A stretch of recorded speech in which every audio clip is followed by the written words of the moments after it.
Okay, good afternoon, everybody, and welcome to the Centre for Energy Transition live seminar series, our second event so far this year. It's great that you could join us this afternoon. We have a really interesting talk on today, so it's my pleasure to introduce Dr. Daria Shapovalova from the School of Law, who is a lecturer in energy law and is also the co-director, recently appointed co-director as the Aberdeen University Centre for Energy Law. Great topic today, Arctic petroleum and the 2-degree goal, a case for accountability for fossil fuel supply. So a really interesting, controversial issue, and certainly an issue close to my heart, having some research experience in the Arctic. I'm really keen to learn a lot more about this. And Daria, thank you so much for presenting today. It's great to have you, and we're really looking forward to hear your seminar. Thank you very much. Thank you, Tavis, for the invitation, and thank you to everyone who tuned in. I have been presenting on this topic for quite a while, developing the arguments, and I can finally say happily and proudly that the paper based on that this presentation is based on will be coming out in the Climate Law Journal just at the end of this month. And I like that you said controversial because this is how every presentation has gone so far, even though in my personal opinion, I'm not really saying anything too controversial in neither the paper nor the presentation, but I'm looking forward to everyone's comments. And the ideas that I present here are built on the excellent ideas and research that has been produced by colleagues all over the world. So today I will be talking about the compatibility or really incompatibility of Arctic offshore petroleum, which is oil and gas development, and global climate goals. I will be premising my legal arguments on the case that is currently being heard in the Norwegian Supreme Court, which is a case of Greenpeace and another environmental NGO versus the Norwegian government, in which environmental NGOs are disputing the issuance of offshore oil licenses by the Norwegian government. And I will be looking at the outcomes of the district court judgment and the appeals court judgment, and trying to look at some of the arguments that are being made there, and then trying to respond to those arguments in the discussion of why do we need to regulate the supply side at all, and finally presenting a couple of ideas of how we could do that. And the first one will be the inclusion into the environmental impact assessment, and the second one will be the inclusion into the Paris Agreement reporting system. So just as a way of an introduction to all those who are non-Arctic nerds, the Arctic is the one at the top in the north. And there may be many definitions of the Arctic. The most traditional one is that the Arctic is the area within that blue circle, which is the Arctic Circle, the 66th parallel. And you can see that it's an ocean, which is surrounded by states, by coastal states. This is in contrast to the Antarctic, which is a continent surrounded by water. And because the Arctic and the Antarctic are so different, they're also governed very differently. The Arctic is governed as an ocean by the UN Convention on Law of the Sea, which confirms the rights of the coastal states. In this case, we have Russia with quite a large coastline, but also Norway, Greenland through Denmark, Canada, and the United States to develop any petroleum resources that exist in their exclusive economic zones or on their continental shelves. Now, there may be other definitions of the Arctic based on scientific preferences. So the red line that you see here is the 10 degrees isotherm. The national policies of the Arctic states have their own definitions of the Arctic. So, for example, the United States includes areas which are much more south of the Arctic Circle into their definition of the Arctic, which is mostly based on this red line rather than the Arctic Circle itself. But generally, this is the area that we are discussing, and this is the area that we are focusing on. And the arguments that I'm making in this presentation and my paper are not uniquely applicable to the Arctic states and the Arctic alone. I'm choosing Arctic because it is an area of my interest, because it is a place which is disproportionately affected by climate change. It is a place where some of the Arctic states have been profiting from petroleum industry for many, many decades, and are trying to take some climate action today as well, and are committed to climate action under the Paris Agreement. So in terms of decision making within the Arctic Ocean, just to clarify one more time that there is no significant conflict for Arctic maritime areas. There is no race for the Arctic resources. This is a map that has been produced by Durham University, and this is map probably most commonly used in discussion of maritime areas in the Arctic. You can see in solid colors, these are the exclusive economic zones of the Arctic states, which means under the law of the sea that these are the zones in which countries have sovereign rights to explore and exploit natural resources. In the striped areas, these are the country's claims for extended continental shelves, and you can see that there is quite a bit of an overlap under the North Pole itself and along the Lomonosov Ridge, with competing claims from Canada, Denmark, and Russia. But so far, there is no significant conflict there. The delimitation is going under the process that is prescribed by the law of the sea. And you see that most of the offshore areas are actually already within the exclusive economic zones of the Arctic states. And the offshore resource development is happening or is planned to be happening within those exclusive economic zones rather than in the disputed areas along the Lomonosov Ridge. So with regards to Arctic oil and gas, in 2008, the United States Geological Survey has made a estimation that about 22% of the world's undiscovered oil and gas is located in the Arctic, and about 84% of these resources are located offshore. And when we look at the distribution of the resources, Russia, of course, having the biggest maritime area in the Arctic, has quite a lot of these resources, especially gas. Norway has a significant amount, Greenland is projected to have significant amount, and Canada as well. And with regards to the impact of these resources and the current status of resource development, it is really not as developed or as progressive as we would expect it to be. In 2008, when this estimation first came out, we thought that everyone's going to rush to develop Arctic resources. This has not proven to be the case consistently around the Arctic. So we currently have oil production offshore in Russia, which was the first country to develop Arctic oil offshore from its Petroleum platform. You might remember it from the Greenpeace direct action a few years ago when Greenpeace activists were attempting to climb that platform and were subsequently detained in a prison in Murmansk. Russia is developing quite a lot of LNG resources onshore, but using the Arctic routes to transport these resources. There's quite a strong state support for development of Arctic resources in Russia, starting with subsidies and preference for state companies to develop these resources in the first place.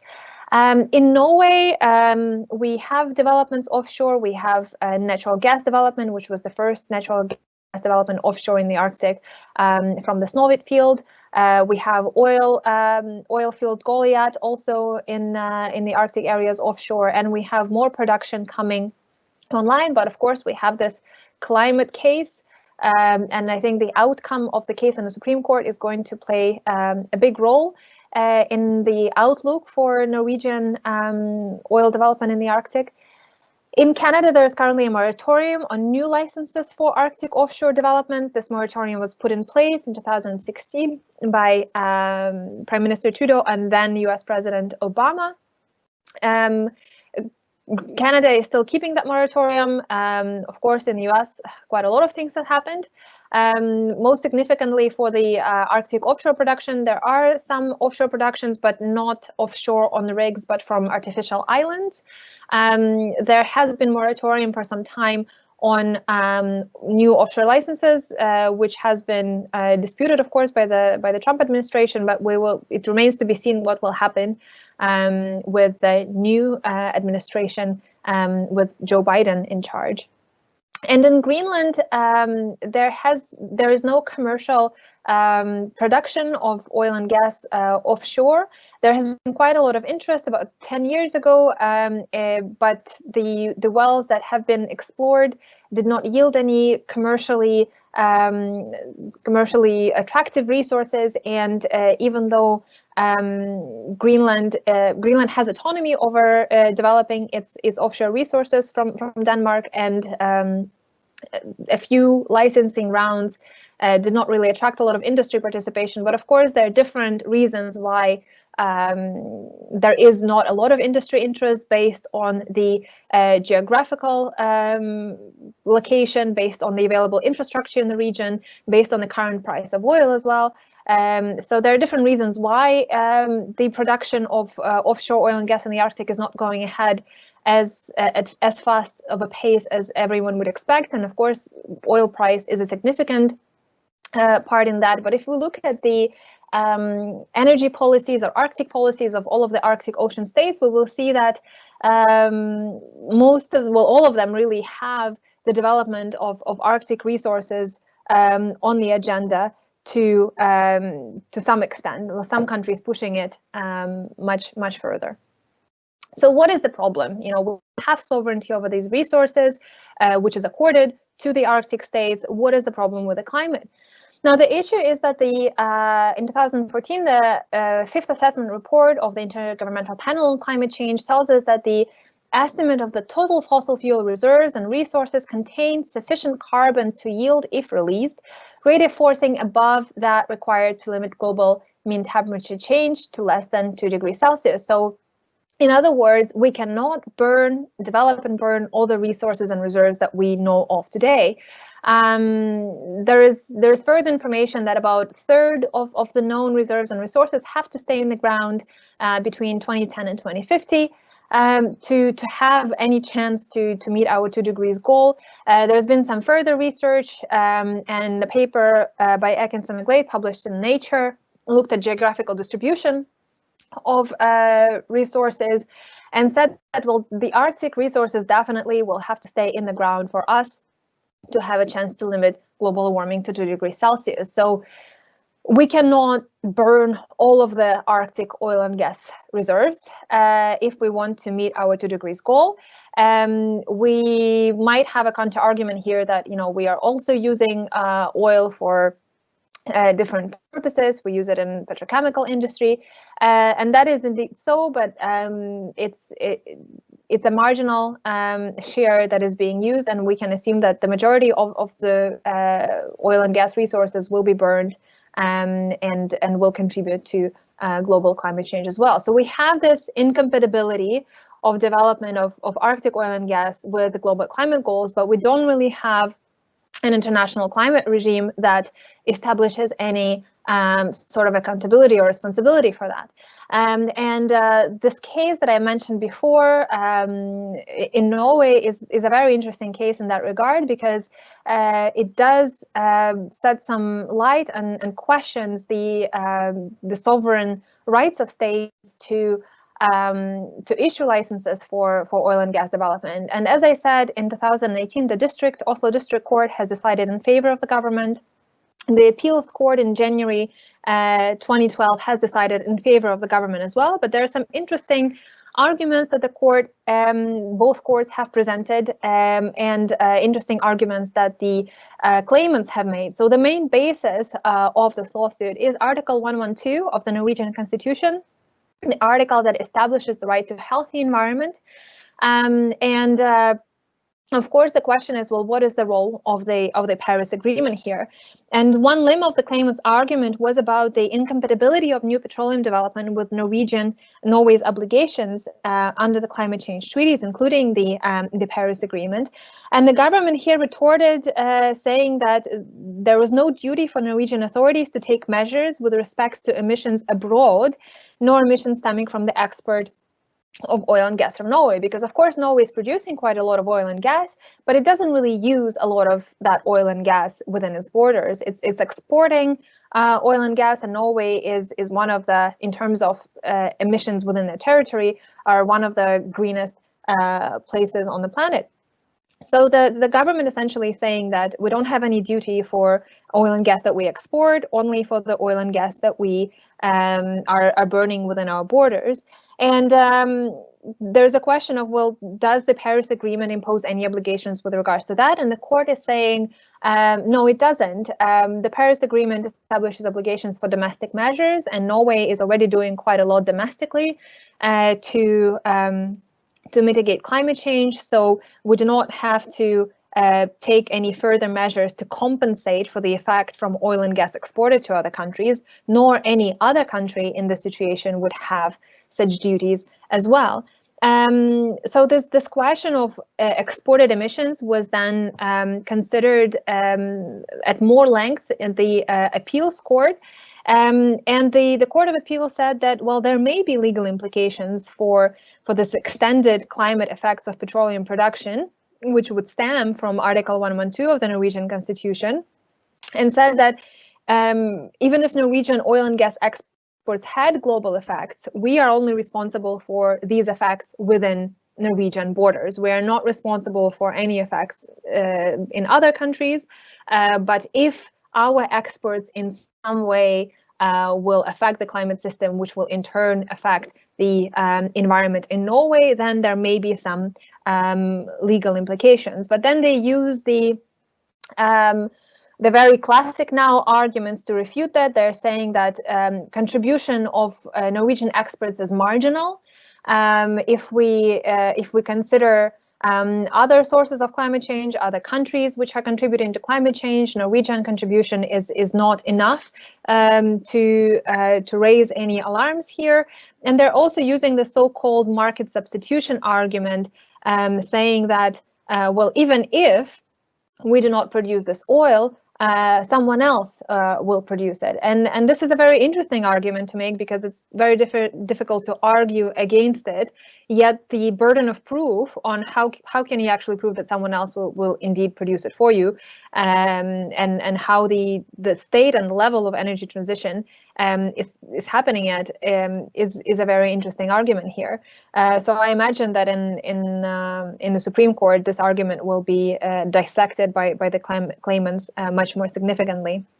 So the court also emphasized that there is an element of socioeconomic and political balancing, and the courts have limited powers with regards to these decisions. Basically, this is a decision that the government should be making. The court, however, did take into account the fact that perhaps there is a space to look at these emissions within the context of environmental impact assessments, because currently, environmental impact assessment process only looks at direct emissions of greenhouse gases from exploration and production activities, rather than of what's going to happen to these resources once they're out, if they're exported, for example.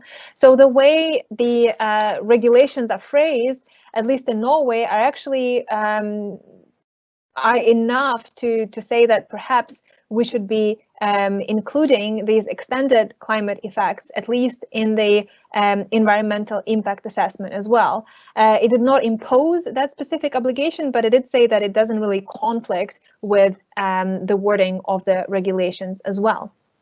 So this is the current status of this case. It will be very, very interesting to see what the Supreme Court comes up with, and I think it's going to set the pace for international climate litigation in general and in other countries as well. So if we look at the international climate change regime indeed, and the obligations that it imposes or does not impose, it is very, very clear that international climate change regime, as it has developed over the last 30 years, is really primarily concerned with the emissions that occur within states' territories. We have the UNFCCC, which was adopted in 1992 and which had as its goal to stabilize greenhouse gas concentrations to prevent dangerous anthropogenic interference with the climate system. It established the system of emission inventories as we know it today. It established differentiation of different countries into economically developed, economically developing, established general commitment to reducing emissions, but also to taking sort of a justice outlook, applying the principle of common but differentiated responsibilities and respective capabilities. But the UNFCCC did not impose any quantitative obligations with regards to climate change mitigation, nor did it concern itself with the energy sector as such either. The Kyoto Protocol, on the other hand, did impose quantitative emission targets for economically developed countries or Annex 1 countries. It did mention renewable energy in Article 2. It had some impact. Any climate measures have impact on the energy sector, but in terms of direct mention of the energy sector here, climate change treaties are not really very detailed. We had some energy projects under the flexibility mechanism in the Kyoto Protocol as well. And in the Paris Agreement, we have a completely different system. We have an overturn of the climate change regime from the top-down approach to bottom-up approach, and we have the requirement to submit nationally determined contributions every 5 years and to pursue domestic measures with the aim of achieving such contributions. And we no longer impose externally quantitative obligations on states with regards to their mitigation ambitions. We still have differentiation between economically developed and economically developing states, but we are no longer tying it to objectively defined groups in Annex 1, Annex 2, and non-Annex 1 countries. We do not have any provisions for the supply side of petroleum development and use in neither of the climate treaties, and we generally have a non-sectoral approach to greenhouse gases in general.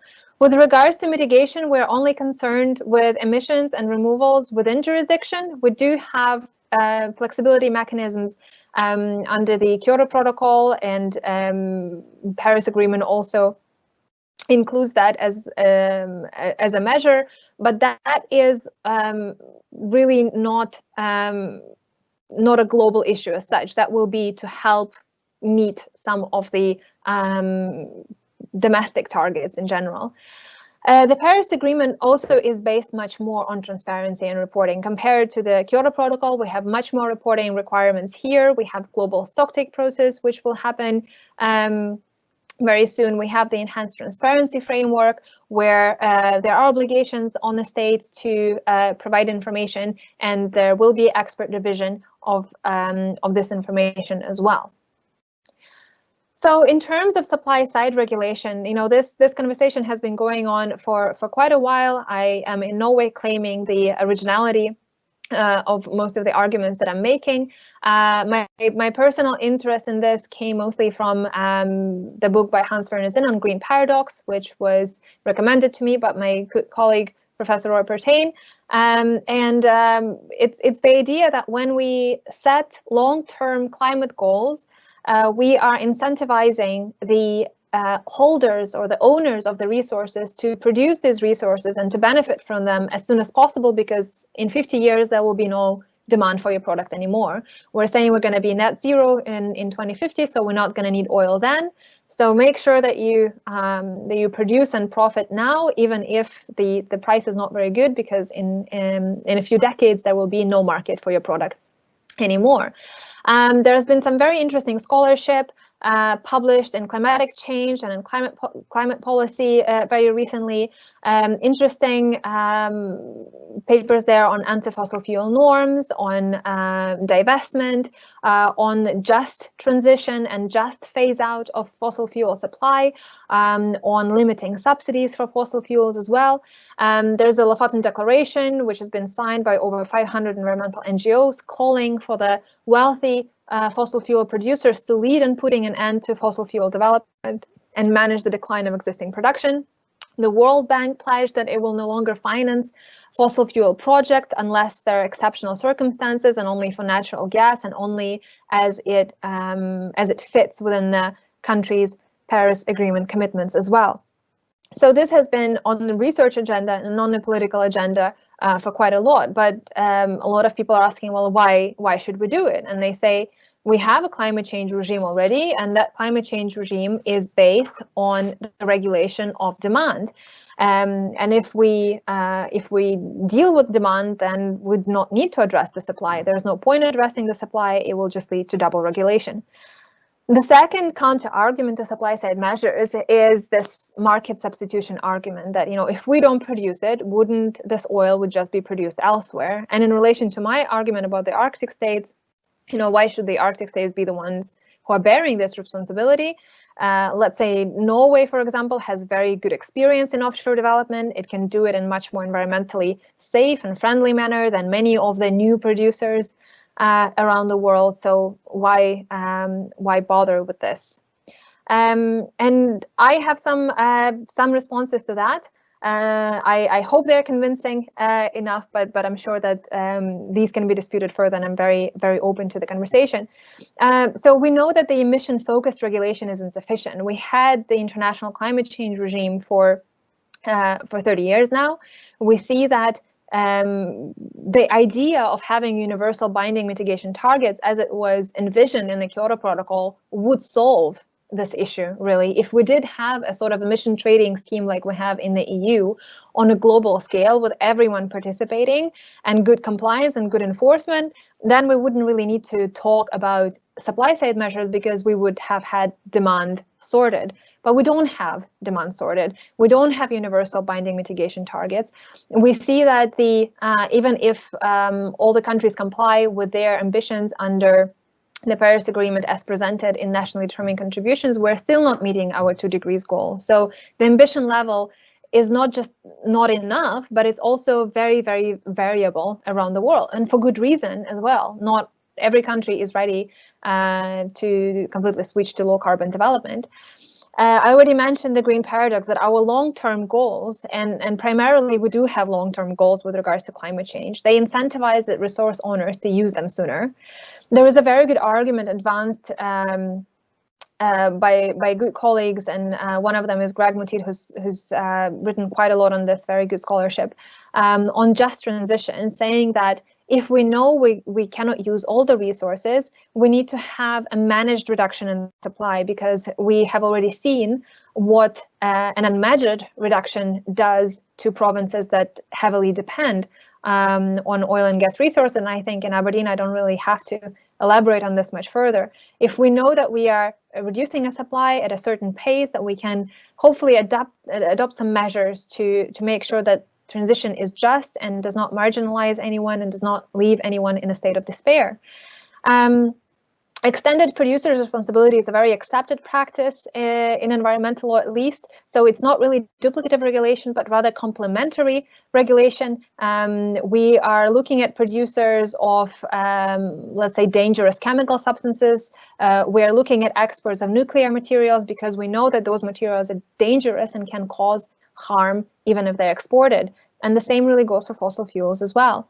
And with regards to how to do it practically, I cannot claim that I have solved that one. I have seen some very good research on a number of methodologies that have been put forward in recent years, but I'm sure that there is much more research and much more elaboration that still needs to be done on how to do this practically. And in relation to this market substitution argument, or saying, if we don't produce it, someone else will, there are a few arguments to respond to that as well.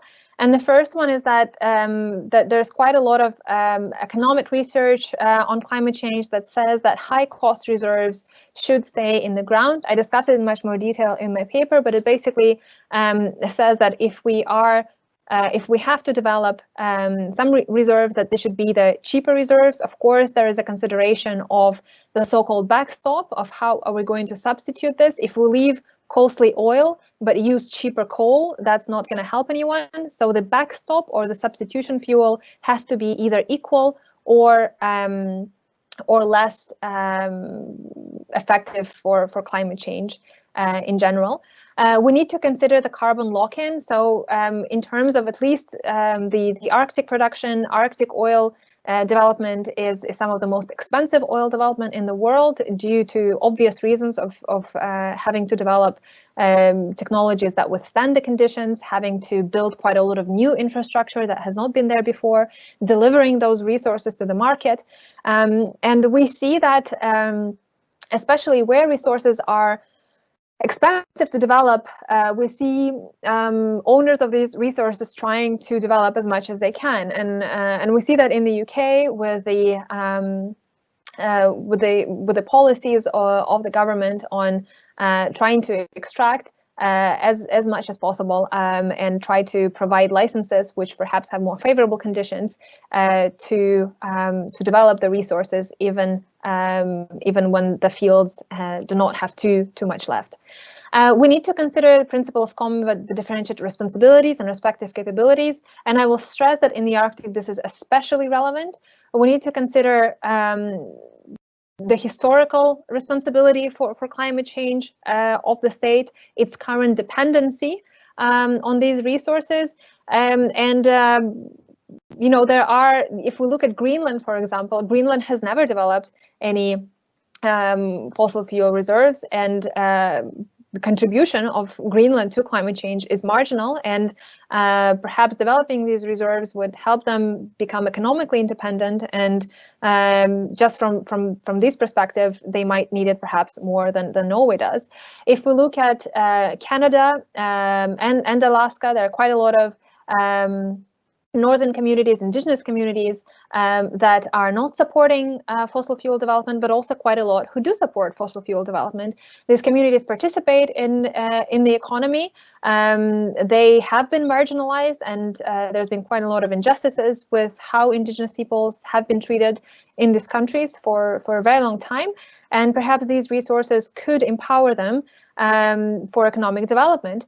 However, what we see with offshore resource, at least, is that in both most part of offshore US and in Canada as well, offshore resources lie with the federal government rather than with the local communities who might have rights over some of the resources onshore, but not oil resources offshore.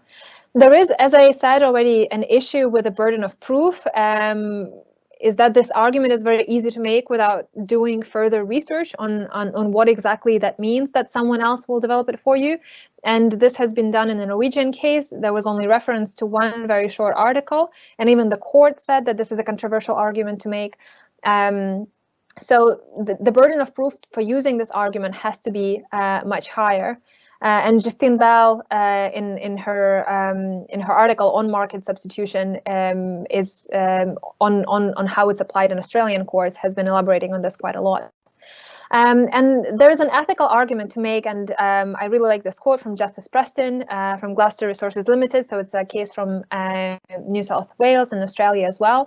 He says this: if a development will cause environmental impact that is found to be unacceptable, the environmental impact does not become acceptable because a hypothetical and uncertain alternative development might also cause the same unacceptable environmental impact. Very easy, very simple, but very effective argument, I find, with regards to the ethics of making the market substitution argument in general.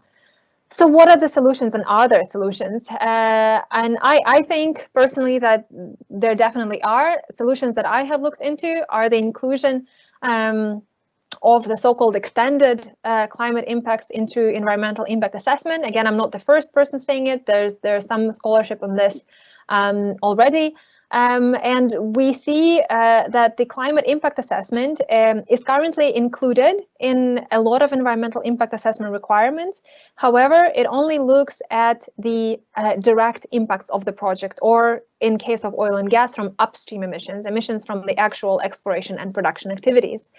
And we also see increasing pressure, at least I have only looked at the Arctic states, on the Arctic states regulators to address. So we have the Norwegian case, but we also have this quote from the US regulator. And just to give some context, this is a environmental impacts assessment process for the Liberty field, which is the new field in Alaska. And in the US, the process of environmental impact assessment is quite open. There is an environmental impact statement prepared, and then it's open for consultation and for questions. And here the US regulator, I think in this case is the Bureau of Ocean Energy Management, is replying to questions and concerns which were raised in relation to the original environmental impact statement. And there were quite a lot of questions about this precise question. Why did we not include the extended climate impacts in the environmental impact statement? Why did we only include upstream emissions? And here the regulator says that they disagree with the notion that producing oil from the Liberty prospect would preclude the world from meeting greenhouse gas reduction goals and would lock in specific negative effects associated with climate change. There is a finite amount of oil in Liberty prospect, and it is not enough to demonstrably influence climate change in the action area or anywhere else on its own. So again, we have the same argument that has been used by the government in a Norwegian case, that is a marginal contribution. And you know, it's a good argument because this argument plays into the established idea of how environmental law works. Environmental impact assessment and environmental law in general has been designed for environmental problems which have high threshold of harm. So we need to have imminent grave harm.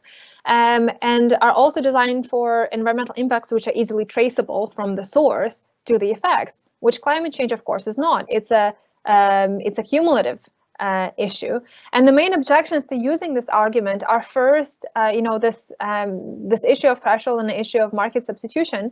And some responses to that are, we should not be using the threshold of harm, but we should be trying to use a comparison to similar projects. So we should not be trying to assess the damage that this will do for climate change and compare it to the damage from a potential oil spill, but we should be looking at similar projects in oil and gas, and if this is more significant, that we should be still including this in our environmental impact assessment.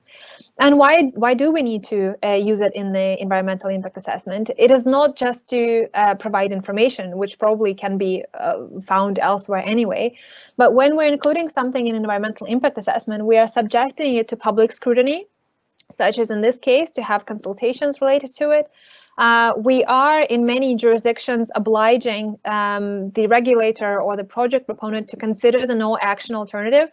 We're also opening possibilities for litigation, which in some countries is a very effective way to postpone the project, or in some cases to completely cancel the project in general.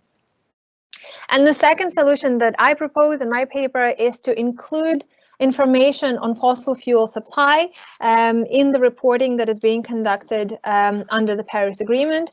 As I said, reporting and transparency is at the heart of the Paris Agreement, really. And the idea of including information on petroleum production in the nationally determined contributions has been discussed already in the context of fossil fuel subsidy reform by Harro van Asselt, by Kati Kulavesi, researchers from Finland, as well as fossil fuel supply more broadly as well. There are some interesting publications on that from the Stockholm Environment Institute as well.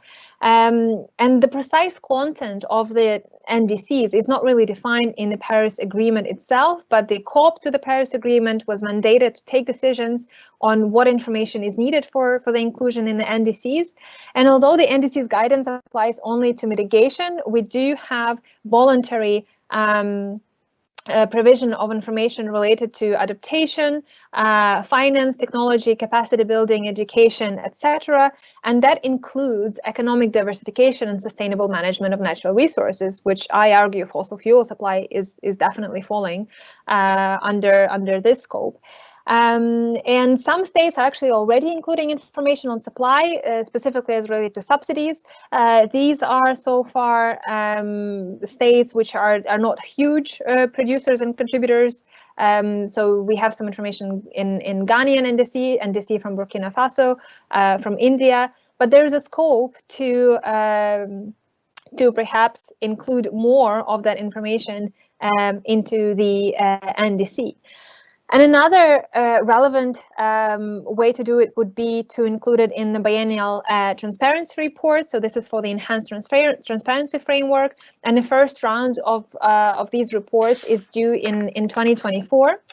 And this would be really in line with the purpose of the Paris Agreement, but also with the purpose of the transparency framework, which is to provide a clear understanding of climate change action in light of the objective of the UNFCCC. It is really the main mechanism by which we can hold states accountable for implementing their NDCs. And the compulsory element of BTRs is information on actions, policies, measures that support the implementation and the achievement of NDCs. So in this context, I argue that BTRs can provide plans for fossil fuel production with reference to historic level production, compatibility of production with climate goals, further use of the resources, but also any governmental support provided to extraction activities such as subsidies, whether direct or indirect, really. And it would be interesting also to see whether these resources are being used to satisfy the country's domestic demand for energy, or whether it's being used for exports, and if so, what is the destination of these resources as well. So it would also be very good to see any measures which are maybe taken or planned for the managed decline in the production with a view to just transition for the national economy, but also for local workforces. And of course, while such inclusion would not really require states to reduce their fossil fuel supply, there are reputational costs to consider, and it's also important to provide the information to empower domestic stakeholders to take further action if they deem that necessary. And in this context, under the Paris Agreement, of course, the US is well, hopefully will rejoin the Paris Agreement very soon. But in terms of the Arctic states, all of the Arctic states are part of the Paris Agreement. Russia was the last one to join, but it's now part of the Paris Agreement as well. Hopefully with the new Biden administration, we will see the rejoining to the Paris Agreement swiftly, and there is definitely scope. There is no obligation, but there is scope of including this information in the Paris Agreement reporting as well. So just to conclude, we know that developing all of the fossil fuel reserves and resources that we know of isn't compatible with our climate goals, and we know that of the Arctic resources, especially, we know that the climate change regulation as we have it today is based on emissions and doesn't really talk about supply side too much. We see that there is growing support in not just in academia, but in the political circles as well, towards some extent of regulation of supply. Law definitely needs to catch up on this, and because it's not really there at the moment. And we don't need to reinvent the wheel. There are existing frameworks where we can try and find scope for the inclusion of this information and action on this issue. And just as a final point, and then I want to reiterate it again, the main concern that I would have with this is the need to consider justice, is to consider just energy transition, to consider common but differentiated responsibilities and respective capabilities principle, and to not use the arguments that I have made to deny economic development to countries that need it, and to consider principles of justice before we impose any restrictive measures. Thank you for your attention, and I look forward to any questions you might have.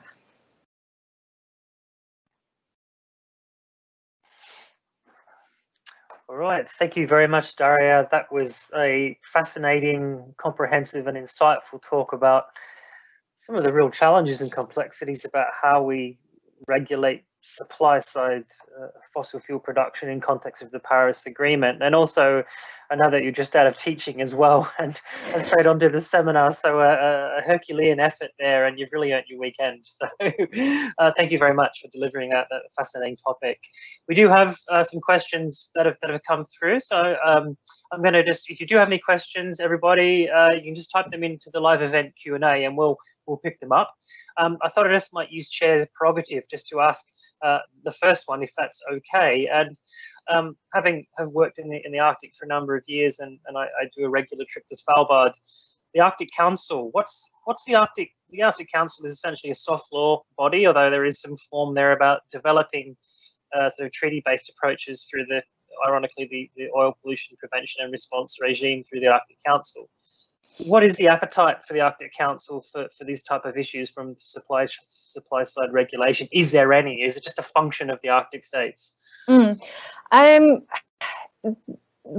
Arctic Council engaged with oil and gas has not really been from the point of view of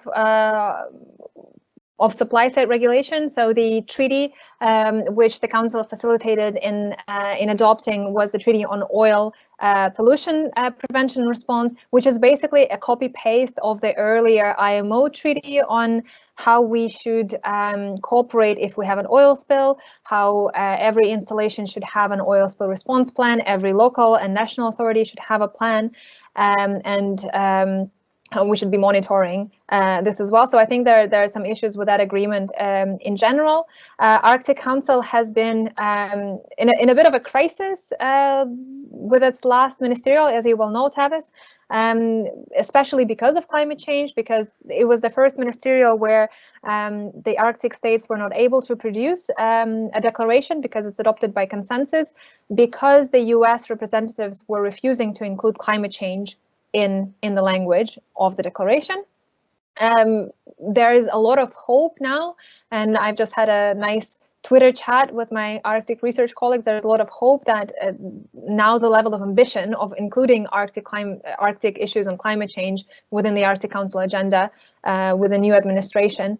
But we will see. Now it's the Icelandic chairmanship. I have not seen any precise policy measures related to supply side within the Arctic Council yet, but I think if there is appetite for climate change discussion, especially now with the new administration in the US, it's possible, especially in the view of the Norwegian case.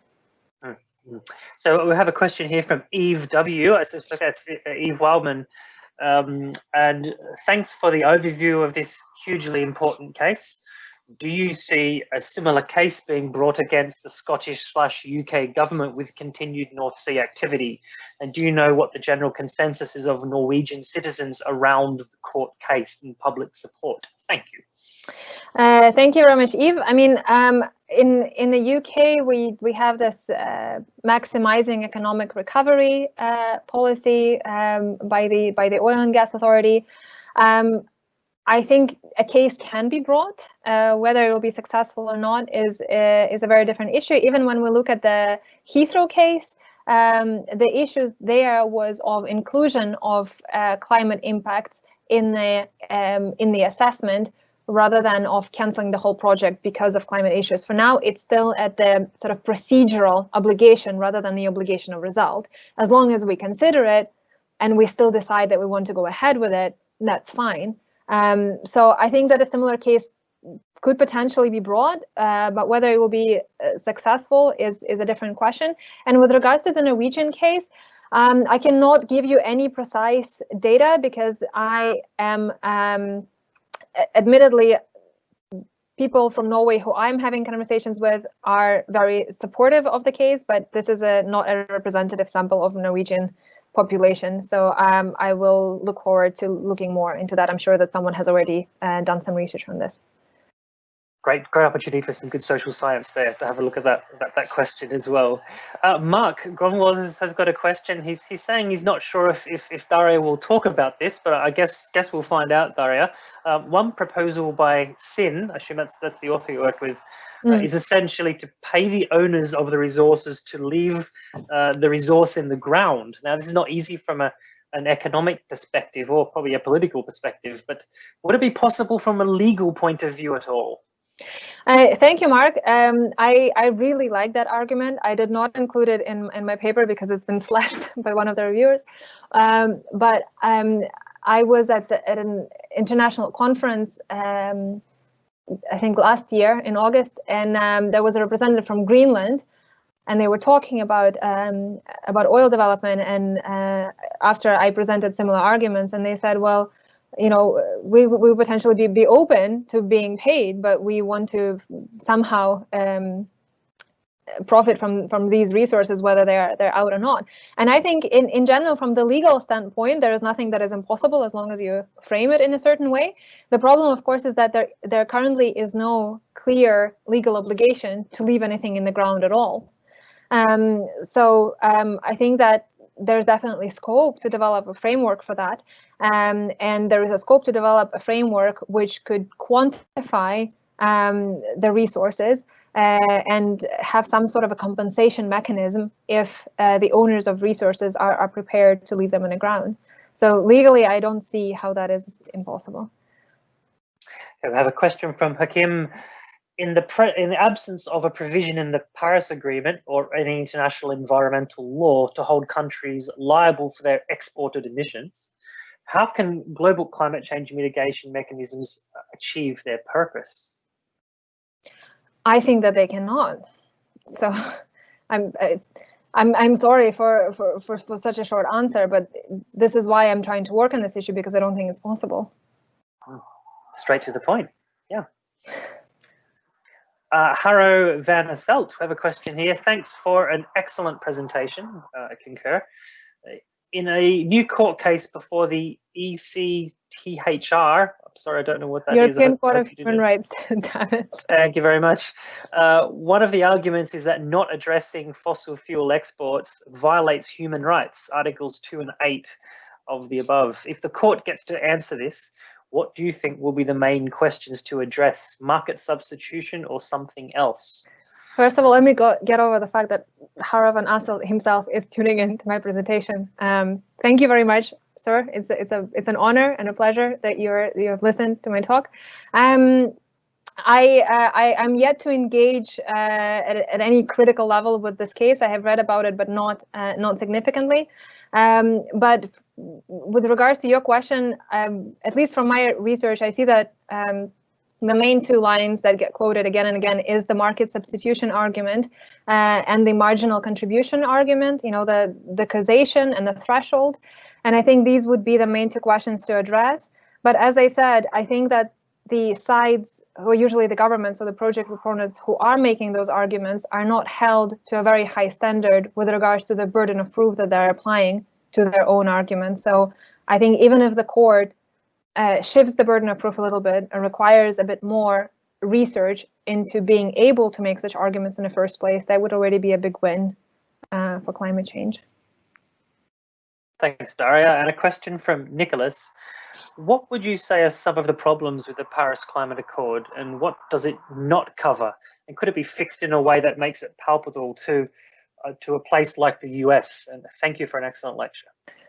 Thank you, Nicholas. I think, you know, that's a conversation that could last all day. I think there are a lot of problems with the Paris Agreement, but, you know, we have to acknowledge that it was the only agreement perhaps possible under the circumstances after the crash and burn of the second commitment period of the Kyoto Protocol.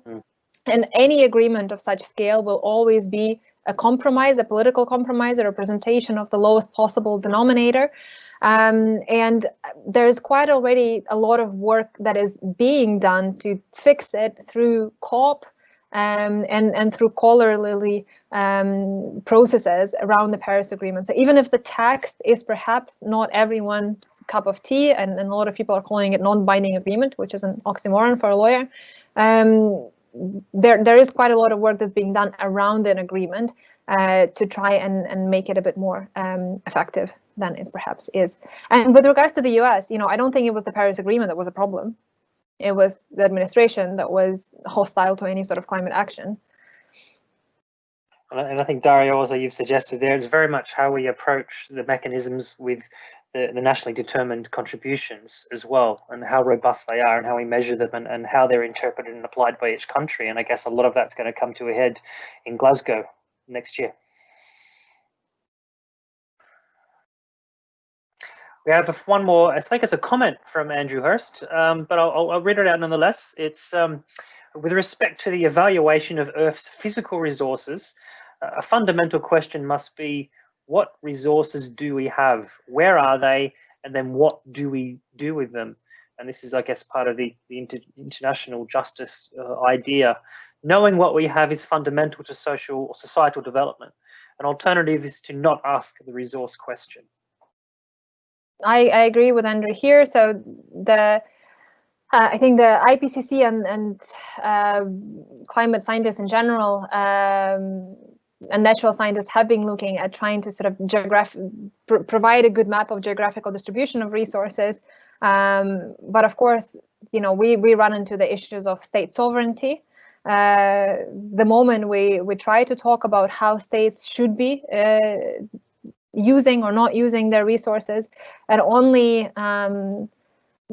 collective action and dialogue can lead to any effective results here. Okay, that concludes our questions, Daria. So thank you so much for a fascinating talk. I think you've proven once again that what happens within the Arctic really affects the planet, and the planet affects the Arctic, and the two are very much connected when it comes to climate change emissions and to governance of and around the environment. It was a fascinating talk on a really relevant issue, a fantastic turnout as well by everybody. So thank you for coming along today to our Centre for Energy Transition seminars. Do keep a lookout for up and coming seminars. You can go to our webpage, abdn.ac.uk/energy, for following the research by the Centre for Energy Transition and up and coming seminars, reports and outputs. So Daria, thanks a lot today from everybody. You've really earned a restful weekend for a great talk, really insightful talk. And everybody, I wish you the best. Have a great weekend, and thanks for coming along. And we'll see you for our next talk in about a month's time. Thank you.